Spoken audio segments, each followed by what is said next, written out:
Salam, jumpa lagi Rabu tanggal 23 Maret tahun 2022 dengan judul Taat Saja. Kemudian berkatalah Samuel kepadanya, Tuhan telah mengoyakkan daripadamu jabatan raja atas Israel pada hari ini dan telah memberikannya kepada orang lain yang lebih baik daripadamu. 1 Samuel pasal 15 ayat 28. Bacaan harian terdapat dalam 1 Samuel pasal 13 sampai pasal 15. Ada 3 hal yang menjadi kesalahan besar Saul. Pertama, Saul pintar beralasan. Kita bisa berkata bahwa tindakan Saul masuk akal.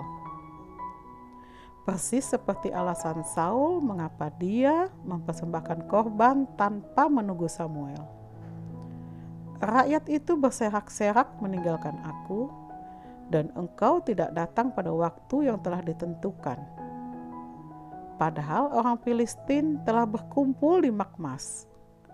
Maka pikirku, sebentar lagi orang Filistin akan menyerang aku di Gilgal. Padahal aku belum memohonkan belas kasihan Tuhan. Sebab itu aku memberanikan diri, lalu mempersembahkan korban bakaran. 1 Samuel pasal 13 ayat 11 dan 12.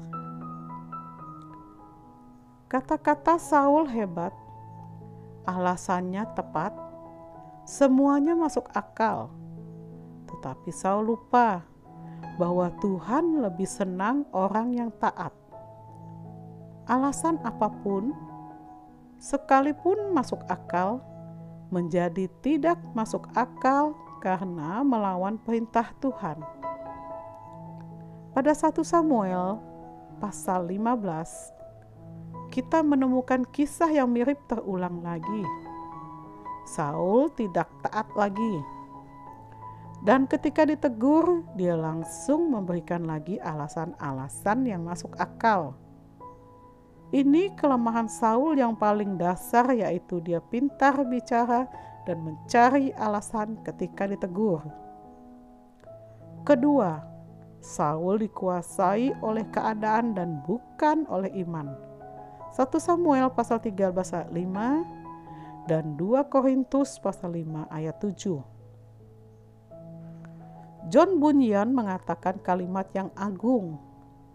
Aku lebih baik berjalan di dalam gelap bersama Tuhan daripada berjalan sendirian di dalam terang. Lebih baik di dalam gelap, tidak tahu mengapa, tidak tahu harus bagaimana, tetapi tetap bersama Tuhan, daripada seakan-akan tahu jelas apa yang harus dilakukan, tahu jalan kemenangan, tetapi sendirian karena tidak bersama Tuhan. Tetapi pikiran Saul lain, dan seringkali begitu jugalah kita. Ketika kita melihat keadaan tidak beres, kita sering ingin segera melakukan sesuatu. Kita tidak suka ada sesuatu yang berjalan di luar kontrol kita. Kita ingin pegang kendali, tetapi ini salah. Ini seringkali sama dengan keinginan manusia menjadi sama seperti Allah. Yesaya pasal 14 ayat 14. Kita ingin mengatur hidup kita, ingin semua berada dalam kontrol kita, padahal lebih baik lemah, seperti tidak bisa berbuat apa-apa, berada dalam kegelapan, tapi jelas menantikan Tuhan. Ketiga, Saul menganggap Tuhan hanya seperti mainan. 1 Samuel pasal 13 ayat 9.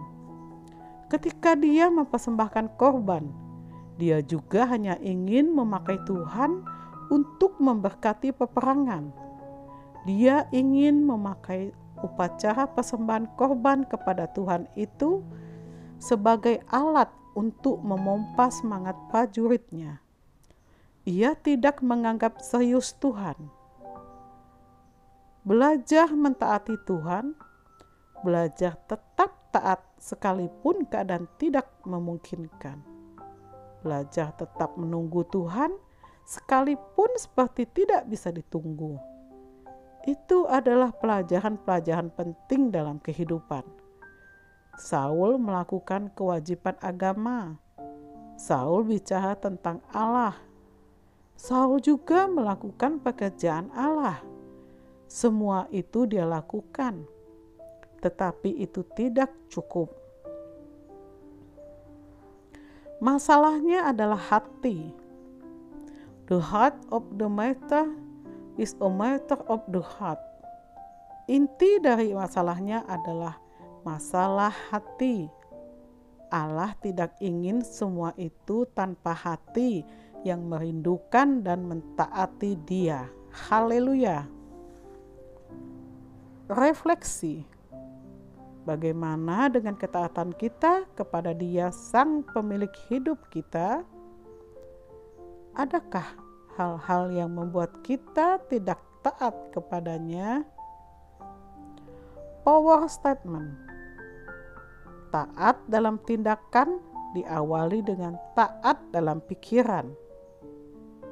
Mari kita berdoa.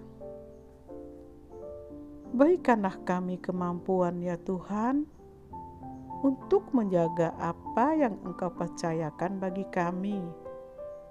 Lewat ketaatan terhadap perintah-Mu ya Tuhan, sehingga kami semakin berkenan di hati-Mu. Amin.